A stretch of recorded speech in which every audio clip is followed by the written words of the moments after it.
सहना भवतु सहनौ भुनक्तु सह वीर्यं कर्वावहै तेजस्विनावधीतमस्तु मा विद्विषावहै। ॐ शान्ति शान्ति शान्तिः। Om Shri Sai Ram.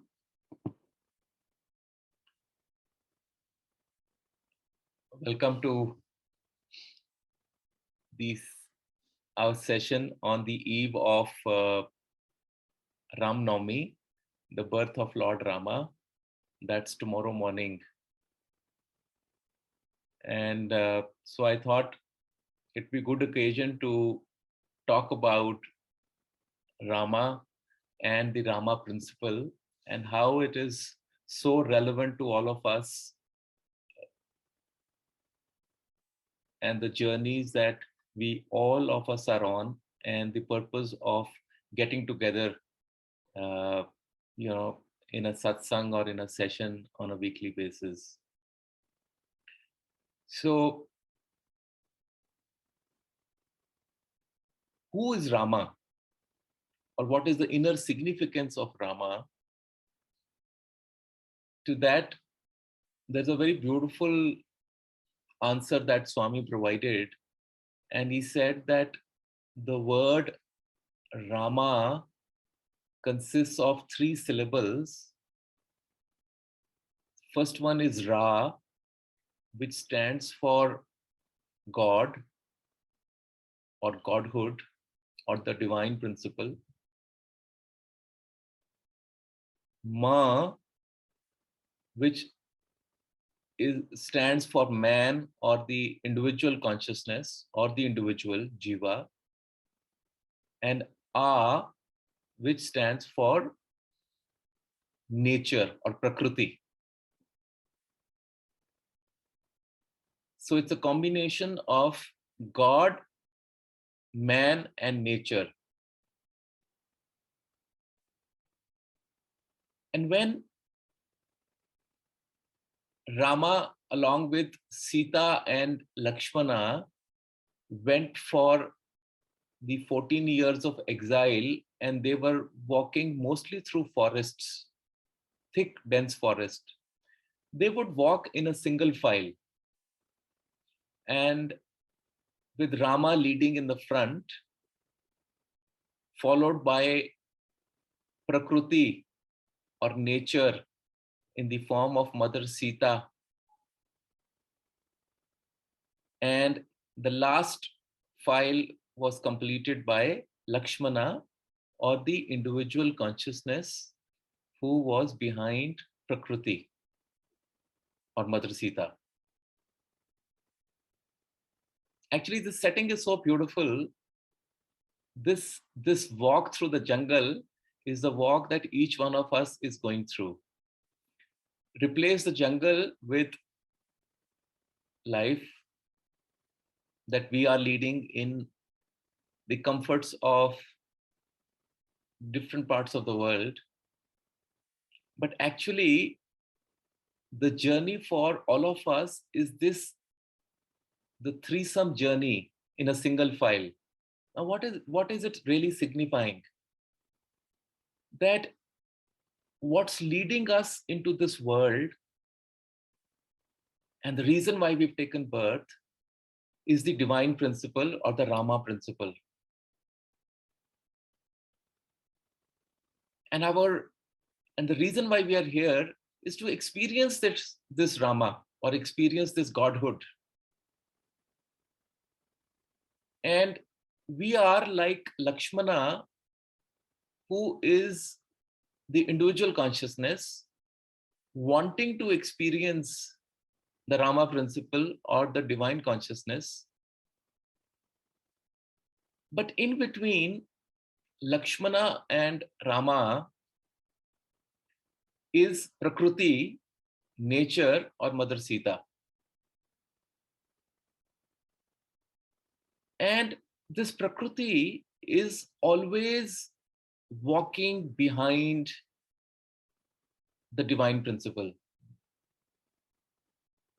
as the consort of the divine principle, as the alter ego or the alter image or the reflection of the divine principle. And this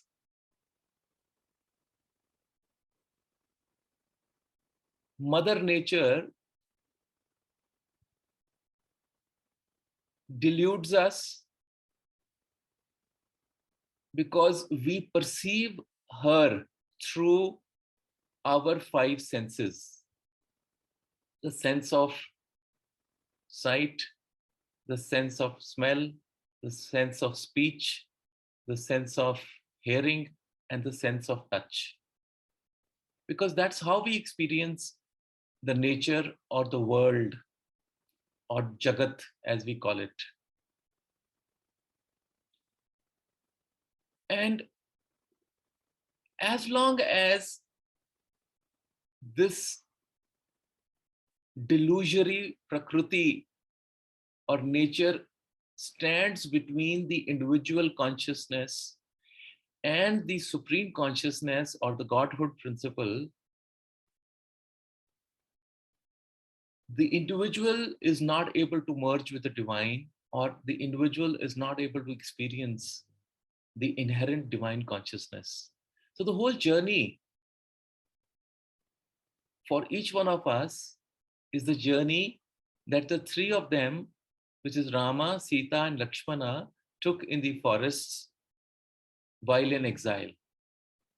So we are also in exile. Remember, from the home from where we come from a land of universal consciousness, where we are one with that universal creative principle, and we know and we dwell in that, the beauty and joy and peace and love of that divine principle. But the game is to come on this planet separated in a body, but to experience the divine principle while being in a body, while being physically separated from the divine consciousness. So that is really what the whole journey is all about. And this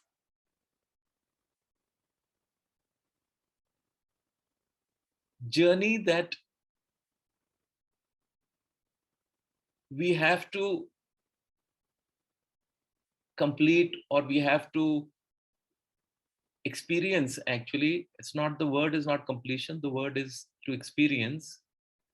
And this experience will come if we are able to go beyond this delusory nature or Maya, as we call it. So now what do we need to do? We just need to, we need to overcome this separation. And the challenge is coming from what we are perceiving with these five senses, because we have been trained all our lives to hone these five senses. And we do not know that there is a sixth sense as well, the intuitive ability, the innate consciousness which is guiding us at all points of time. Now, and this sixth sense cannot be experienced as long as the other five senses are active, as long as we are actively engaged in these five senses.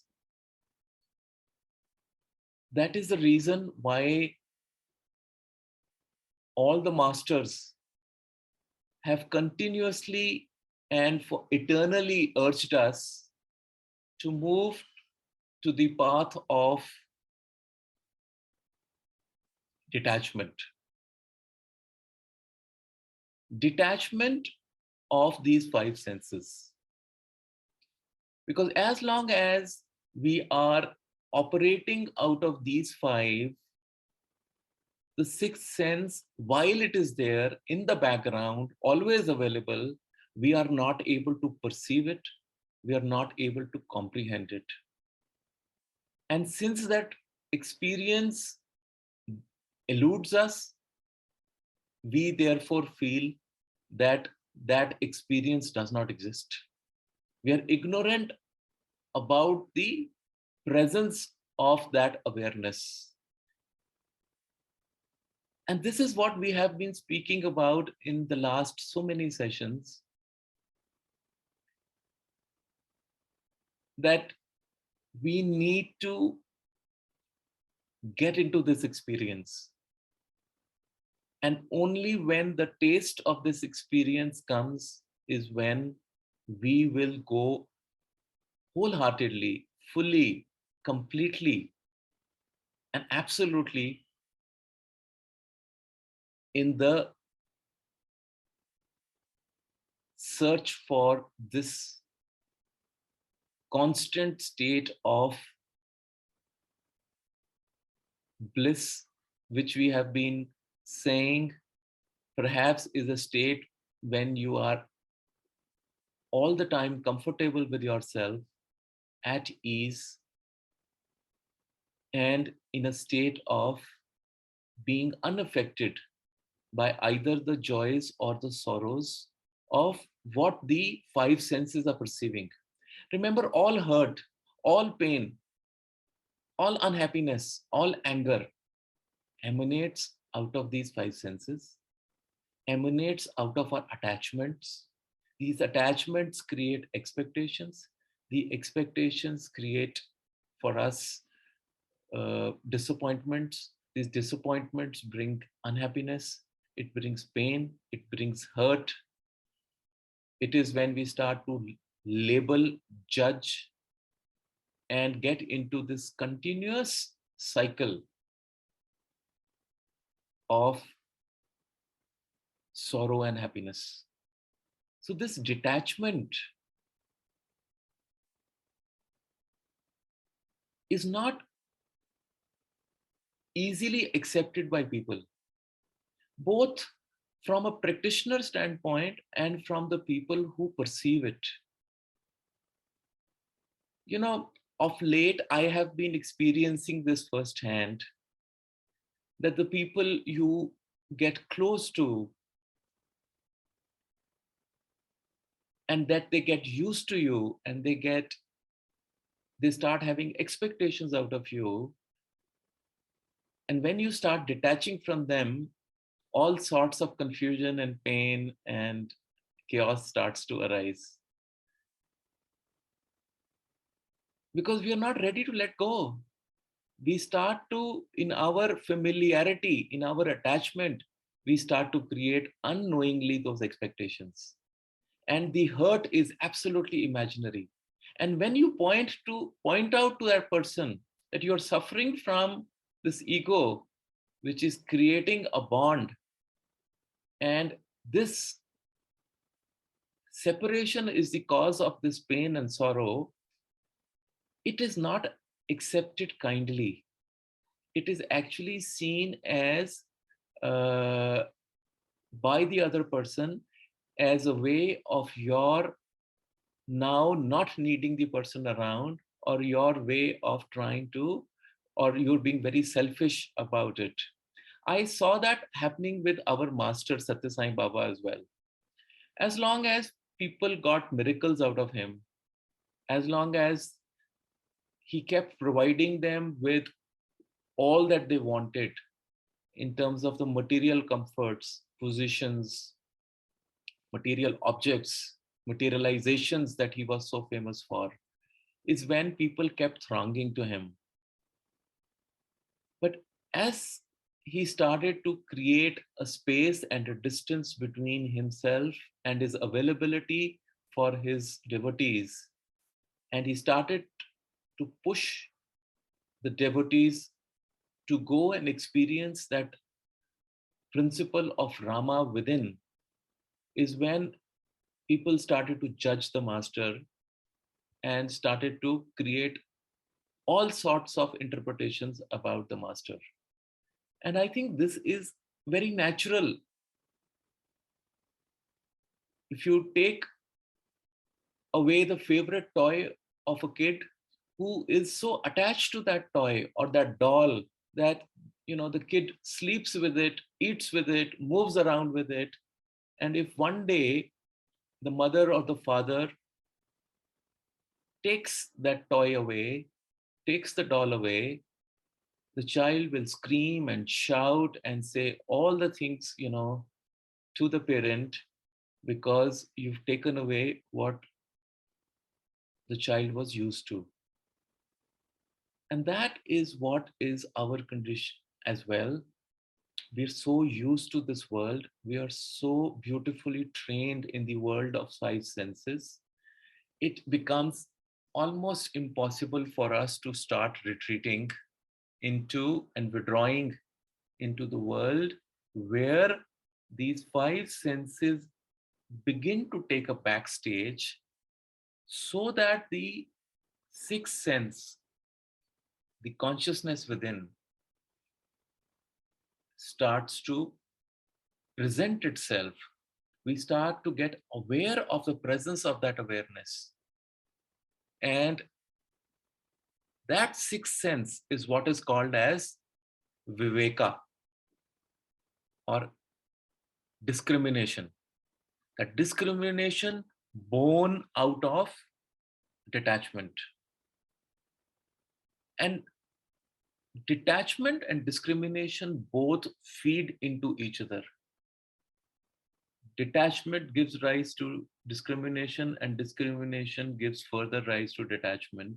Because as we understand, and, and the reason why we are talking about it today is to bring into our understanding that the path of five senses will always lead us through the path of pain and sorrow and suffering and happiness as well, but intermittently. And we will constantly be getting caught in the grasp and the firm grip of Maya, or Prakriti, or that Mother Nature. So this is not the journey of just of Lakshmana trying to become one with Rama, but this is a journey of all of us. And on this eve of Ram Navami, I thought, it's such a beautiful analogy, and it is an experience for all of us. And all of us have this uh, divine principle. And we talk about and we say this divine principle out aloud so many times during the day. I was then started to wonder that the greeting that we all have for each other is Sai Ram. So what have we done? We have added the word Sai before Ram. Okay. So what does Sai as a word mean? It consists of two letters here again, Sa, which means divine, and I, AI, and that is a mother. So Sai stands for the divine mother.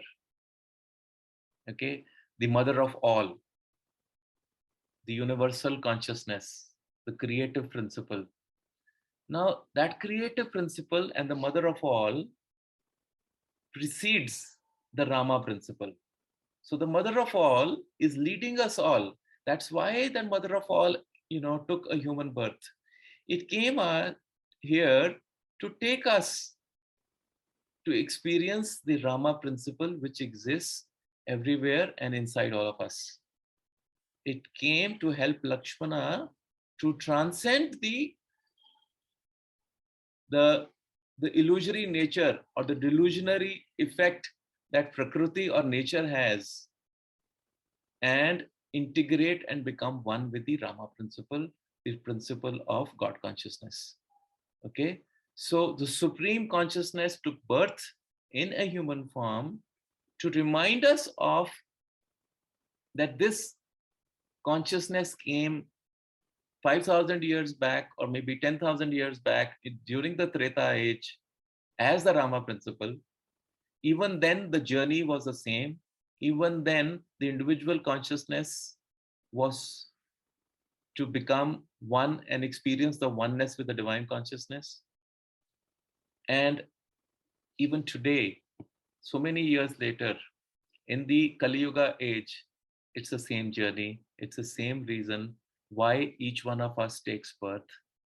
As Shankaracharya ji said, Punarapi Jananam, Punarapi Maranam, Punarapi Janani, Chatare Shayanam, Iham Samsare, Bahu Dustare, Kripya Pare, Pahi Murare.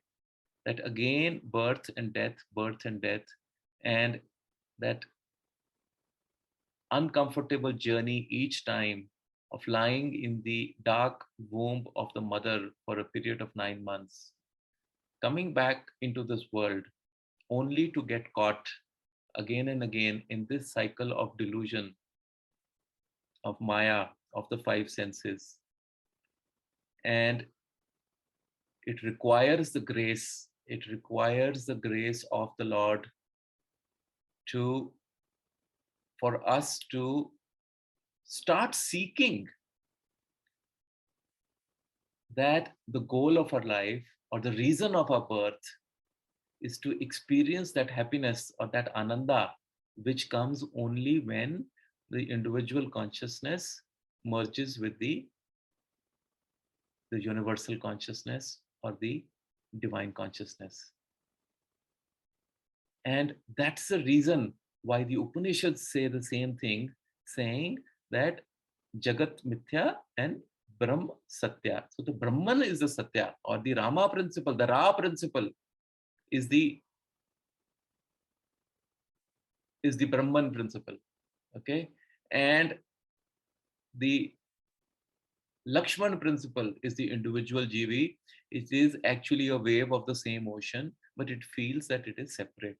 And that is what we are all come to experience. We want to make this experience from an intermittent experience to a permanent experience. And on this path, Viveka and Vairagya, discrimination and detachment, are the two beautiful soldiers or generals or guides or whatever you may want to call. They're constantly encouraging us, inspiring us, supporting us, and getting us to a point where there is no doubt left about who I am, what I have come for. And this is, in essence, why we celebrate these days when we do the Parayan of Ramayana, and we conclude it on the 9th day, the day of Ram Navami.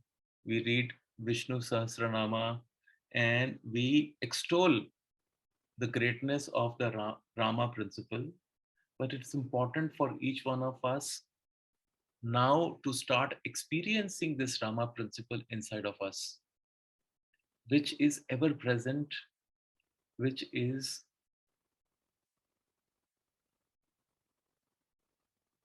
waiting to reveal itself. And we just need to start making that effort, because you see, the grace of the master will come, but the grace by itself cannot do anything unless we put in our own effort. So that is the reason why both Manav and Madhav have to go together. Manav means an individual person has to make an effort. That effort, coupled with the grace of the divine, will get us to this point of merger between man and God. the Atman and the Paramatman. Okay. And we will realize that Prakriti or nature will always be present, because the whole idea of this game is to create some kind of a challenge. The game cannot be played if it did not have any challenge in it. What is a game if there is no challenge in it? In any work that we do, in our colleges, schools, corporates, homes, there is always a challenge. The principle of duality, the principle of opposing forces, is the way existence has been created. So nature comes to us as an opposing force. It is the one that brings the challenge, and we need to overcome this challenge as long as we are aware of what we are seeking. And once we are clear about that, then I think we all will find our way. We will all make an effort towards it, because there is nothing that we have never that we haven't achieved in this world that we set about doing. We always do whatever we want to do. The confusion is only till the time we decide what we want to do, or where we want to go, or where we want to be. But once that decision is taken, we always take the steps that are required, that carry us to that destination, to that goal. So, once again, we're just continuously bringing enough light on this topic so that we are inspired to move beyond and take that step forward and experience that ananda, experience that nectar, and experience that joy. And once that is experienced, it is almost impossible to let it go, because then it haunts you. Uh, and that nectar, that beauty, that joy is the Rama principle. It is the Sai principle. It's a Krishna principle. It's the principle of Jesus. So Christ consciousness, Krishna consciousness, Rama consciousness, Sai consciousness, that is the consciousness that is there with us, around us, in us. We just need to tune into it. We just need to decide to go for it. So that is what I was inspired to share with all of you today. And if you like, we can do a short meditation, and then we open for question and answers. Okay. So if you all close your eyes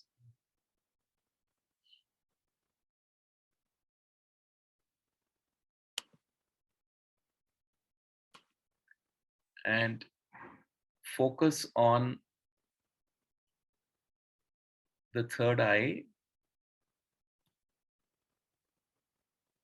which is the point between the two eyebrows on your forehead.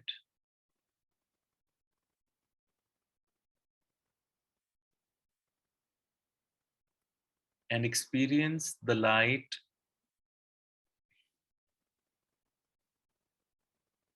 of the Rama principle, which stands for truth and the practicing of this truth as righteousness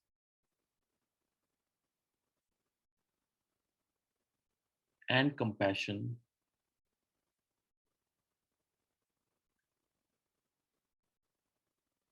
So this truth flows into righteousness and lights a beautiful fire of compassion on your third eye, which is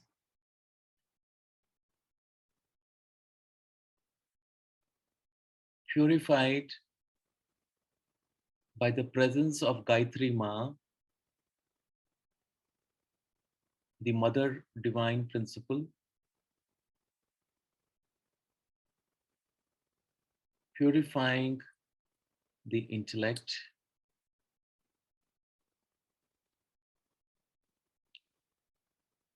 And this light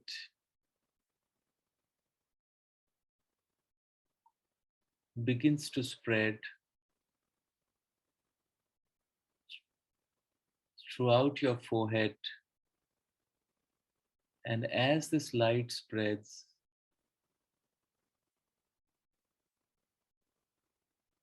it clears away all the thoughts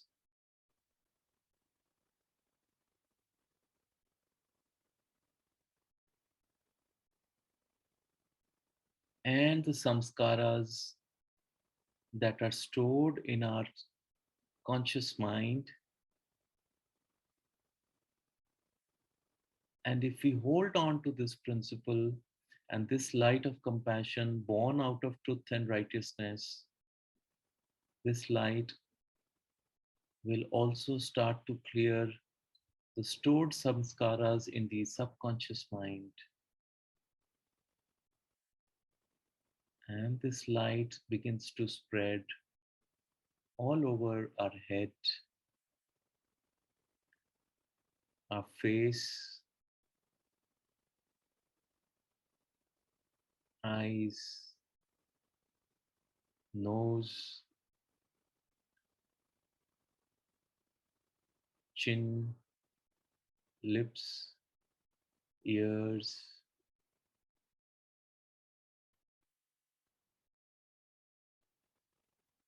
subduing the four sense organs, bringing them in a state of withdrawal,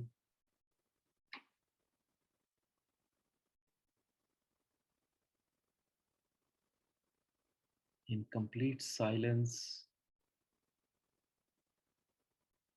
The light begins to move down the neck,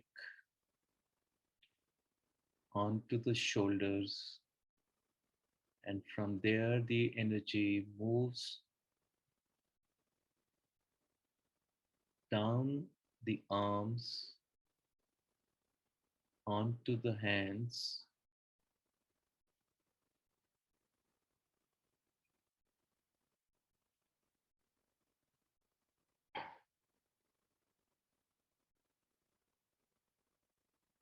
the light travels further down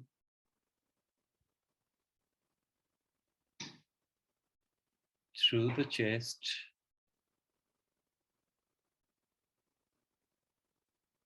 down the stomach,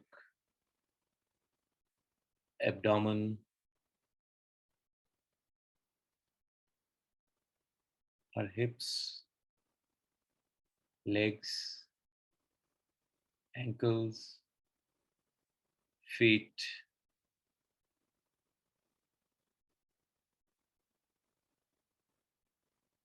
easing the two organs of action,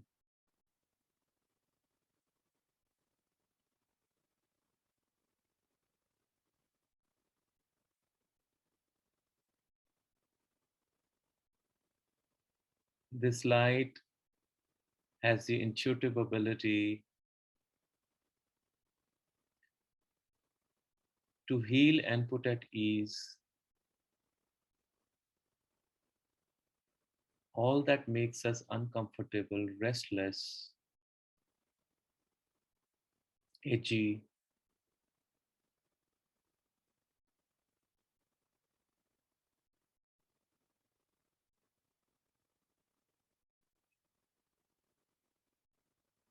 and we start to experience a sense of calmness growing in our heart,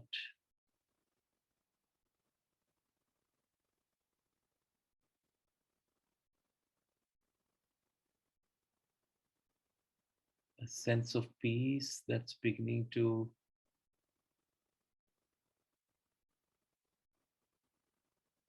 descend,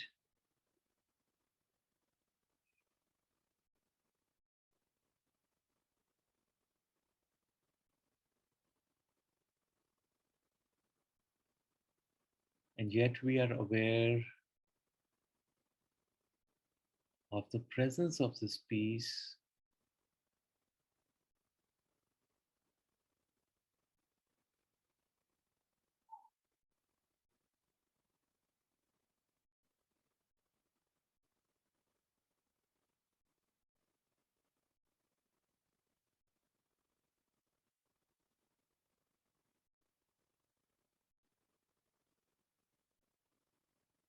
Experience the stillness,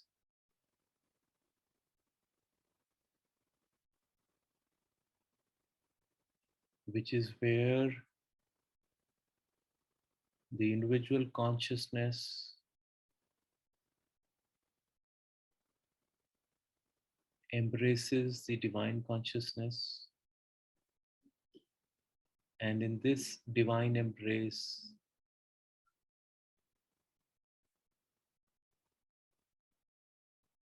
the Holy Father and the Son, they become one.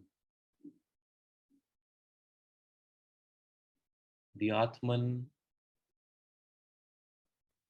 becomes one with the Paramatman,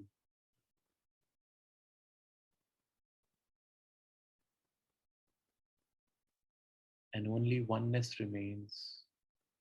That one divine creative principle of flow,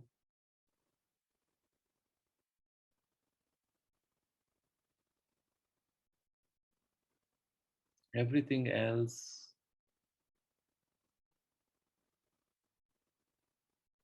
has merged into this one infinite sea of consciousness. All individualities have ceased to exist as the five senses have got silenced. All separation has ceased to exist. All blame, hurt, judgment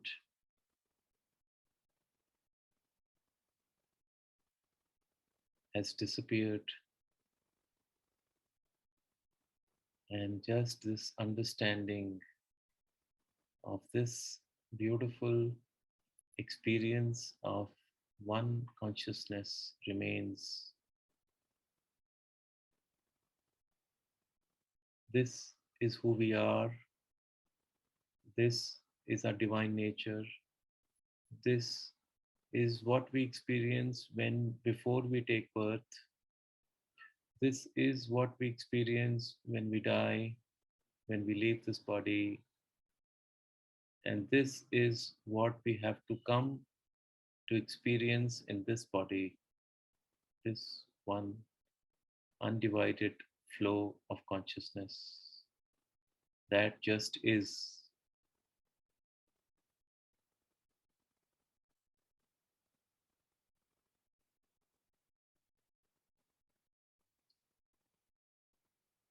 Congratulate yourself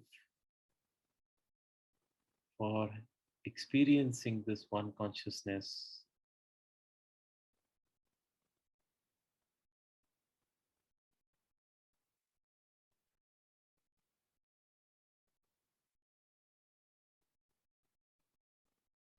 And pray and seek that you're able to overcome the delusions and attractions of the world, and you can withdraw in your stillness and silence and experience this oneness.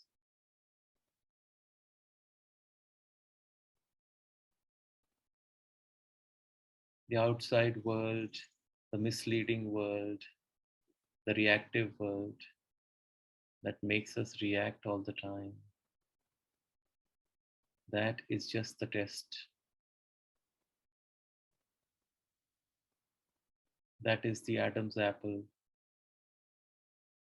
that tempts.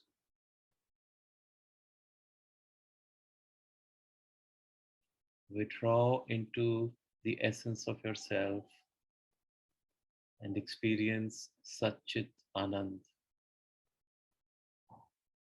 May this experience stay with you, and may this experience inspire you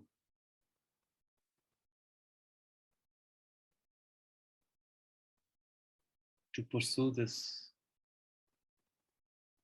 and live in this oneness.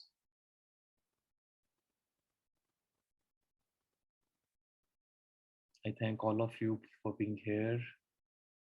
And I thank Divine Consciousness for guiding us.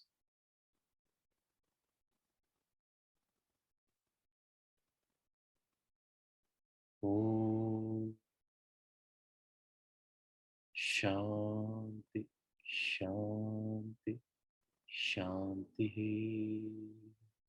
Samastaloka Sukhino Bhavantu Samastaloka Sukhino Bhavantu Samastaloka Sukhino Bhavantu.